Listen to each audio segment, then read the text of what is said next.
O dakilang Diyos na makapangyarihan sa lahat, kami nagpapakumbaba sa inyo. Kinikilala po na walang ibang Diyos maliban sa iyo. Kami dumadalangin na sa umagang ito, igawad mo ang iyong pagpalang kamay. Ang may karamdaman ay pagalingin mo, Panginoon. Ang nanghihina ay palakasin mo. Ang may pangangailangan ay katagpuin mo, dakilang Diyos. At sa umagang ito, buksan mo po ang aming espiritual na pandinig upang marinig ang iyong tinig. Abutin mo po kami sa anumang sitwasyon na aming kinalalagyan. Yung po mga kapatid na nakikinig sa anumang panig ng mundo, dakilang Diyos, samahan mo po sila. Hayaan mo na kung mayroon pong namamagitan sa bawat pamilya, alisin mo po ang anumang namamagitan sa kanila. Dakilang Diyos, tinataas ko po sa iyo ang mga frontliners. Bigyan mo po sila ng lakas at patuloy na hamon upang gampanan ang kanilang sinumpaang tungkulin. Ingatan mo ang aming mga pinuno ng bansa.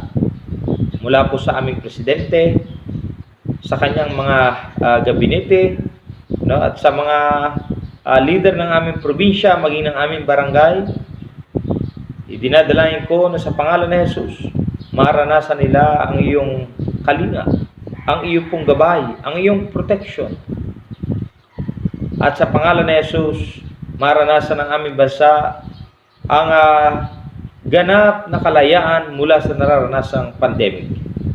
Maraming po salamat at ang lahat ng papuri at karangalan ay aming binibigay sa iyo lamang sa pangalan ni Jesus. Amen. Kung makikita po ninyo ang larawang ito, ito ay simbolo ng kalayaan. Kalayaan ng Pilipinas sa kamay ng mga Espanyol. At maraming tao ang nagsakripisyo ng kanilang buhay para lang ang ating bansa ay lumaya. Bagamat ang ating bansa ay malaya, may mga tao na tila baga hindi nila maranasan ang tunay na kalayaan. Kahit taon-taon ay isiniselebrate sa ating bansa tuwing June 12 ang Independence Day.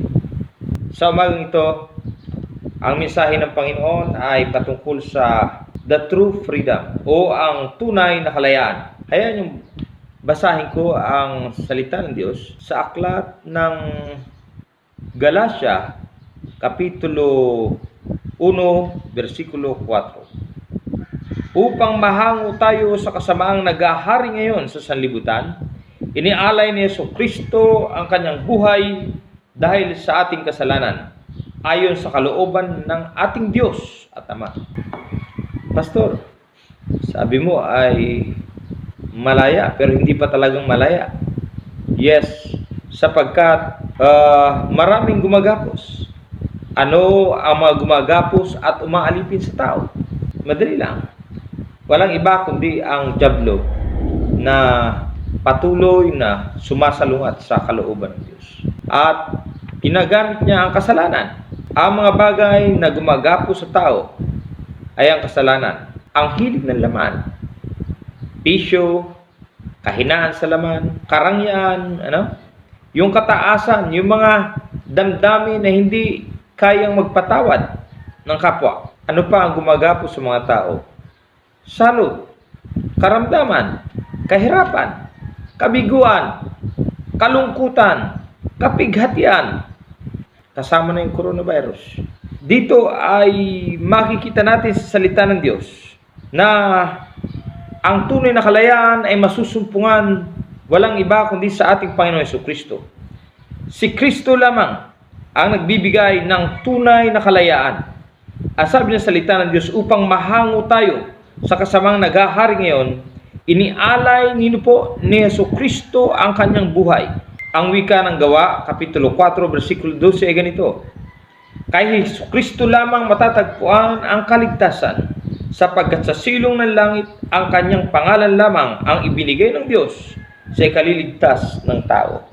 Sa madaling salita ay walang ibang pangalan, walang relihiyon na ipinako sa krus para magligtas sa atin sa kasamaan. Ang sabi ng salita ng Diyos, inialay ni Jesucristo. Siya mismo ang nag-alay ng kanyang sarili. Kaya sa kanya lamang natin matatagpuan ang tunay na kalayaan. Ang sabi ng Panginoong Hesus sa aklat ng Lucas Kapitulo 4, versikulo 18, "The Spirit of the Lord is now upon me, to heal the broken heart and to set the captives free, to open presence door and take the blind to see." Sabi ng Panginoong Hesus. Kaya, kanino pa natin hahanapin ang kaligtasan? Sa Panginoong Hesus tayo lumapit. Siya ang tagapagligtas. Siya ang ipinako sa krus upang tubusin tayo sa kasalanan. Minsan tayo pinalalaya ulit sa kasamaang naghahari sa mundong ito. Ano ulit ang kasamaan na naghahari sa mundong ito? Ang dyablo. Siya ay nag-uudyok sa tao upang tao ay magkasala. Siya ay nagdadala ng salot upang ang tao ay lumayo sa Diyos. Ngunit, kapag tayo ay lumapit sa Panginoon, tayo ay pinalalaya ng Panginoon mula sa kasalanan. Kapag tayo ay hindi pa nakipag-isa kay Kristo, kapag hindi pa tayo nagsuko ng ating buhay sa Diyos, ang kaparehas natin na isang taong natatalokbungan, hindi natin nakikita, tayo ay gapos ng kasalanan, gapos ng kadiliman. Ngunit kapag tayo ay lumapit sa Panginoon, kinilala natin siya na ating tagapagligtas at Panginoon ng ating buhay. Inaalis ng Panginoon. Ito'y katulad ng ating pagharap sa Panginoon na inaalis niya ang talukbong sa ating ulo. At nararanasan natin ang ganap na kalayaan. At yan ang wika ng aklat ng pangalawang Korinto, Kapitulo 3, versikulo 16 at 17. Ngunit, pagharap ng tao sa Panginoon, naaalis ang talukbong. Ang Panginoong binanggit o binabanggit dito ay ang Espiritu, at kung saan naroon ang Espiritu ng Panginoon, naroon din ang kalayaan.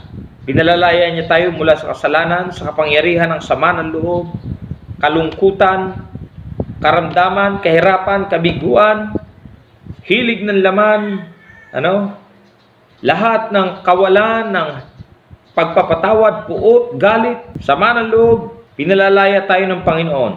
Bakit?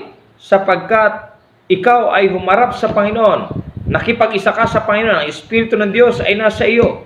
At kung nasaan ang Espiritu ng Diyos, ang sabi ng salita ng Diyos, naroon din ang kalayaan. Nararanasan natin ang ganap na kalayaan.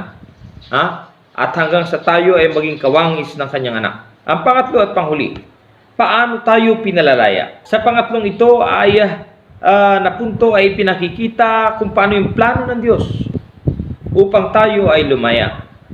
Ang sabi ng salita ng Diyos ay ayon sa kalooban ng Diyos at Ama. Ang sabi doon sa ating teksto, aking babasahin muli, upang mahango tayo sa kasamaang naghahari ngayon sa sanlibutan, inaalay ni Jesucristo ang kanyang buhay dahil sa ating kasalanan ayon sa kalooban ng Diyos at Ama. Naayon kanino po? Naayon, nababatay ba ito o naayon sa relihiyon? Hindi po. Ito ay naayon sa kalooban ng Diyos. Ang tagapagligtas ay walang iba kundi ang ating Panginoon Jesucristo. Ito ay plinano ng Diyos. At paano ito plinano ng Diyos? Ang sabi ng salita ng Diyos sa aklat ng Juan 3:16, gayon na lamang ang pag-ibig ng Diyos sa sanlibutan. Kaya ibinigay niya ang kanyang bugtong anak upang ang sumampalataya sa kanya ay hindi mapahamak kundi magkaroon ng buhay na walang hanggan. Ang ibig sabihin ay ganoon plinano ng Diyos dahil sa laki ng kanyang pagmamahal sa sanlibutang ito. Plinano niya na ibigay pagkaloob ang kanyang anak upang ang sabi ng salita ng Diyos, upang ang sino mang sa kaniya ay sumampalataya ay hindi mapahamak kundi magkaroon ng buhay na walang hanggan. Ako'y naniniwala na sa umagang ito, ikaw na nakikinig ngayon ay isa sa nagnanais na sumampalataya sa Diyos. Sa pagkakataong ito, lumapit ka sa Panginoon. Mahal ka ng Diyos. Gayon na lang ang pag-ibig ng Diyos para sa atin. Plinano ng Diyos at kasama sa plano ng Diyos ay ang iyong pagsampalataya, ang pananalig sa Diyos, ang iyong paglapit sa Panginoon, pagkilala na walang ibang tagapagligtas at magliligtas sa iyo kundi ang Panginoon. Ang talikuran, ang kasalanan, Ang banal na Espiritu ang gumagawa. Kapag tayo lumapit sa Panginoon, ang banal na Espiritu ang nag-aalis ng ating talukbong. Inaalis ng Panginoon lahat ng kadiliman sa ating buhay. Tayo'y Kanyang pinapalaya. Inaalis ng Diyos ang mga maling kaisipan. At kapag tayo ay pinalaya ng Diyos, nanalig sa Panginoon, hindi lamang tayo magkakaroon ng ganap na kalayaan, tayo ay magkakamit ng buhay na walang hanggan. Maaari mong gawin yan sa pamamagitan ng isang panalangin. Isang panalangin ng pagtanggap sa Panginoon. Panalangin ng paglapit, pagkilala sa Diyos, pagkilala, pagtanggap sa pag-ibig ng Diyos na inialay sa atin 2,000 taon ang mahigit ang nakakalipas. Ang panalangin ay pakikipag-usap sa Diyos. At maaari mong sabihin sa Panginoon, Panginoon, narito po ang aking buhay. Kinikilala ko na Ikaw lamang ang tagapagligtas at maliban sa iyo ay wala na. Isinusuko ko po ang aking buhay sa iyo. Nagsisisi ako sa aking mga kasalanan. At ako'y nananalig na ang Panginoong Jesus ay namatay sa krus para sa akin. Isulat mo na ang aking pangalan sa aklat ng buhay.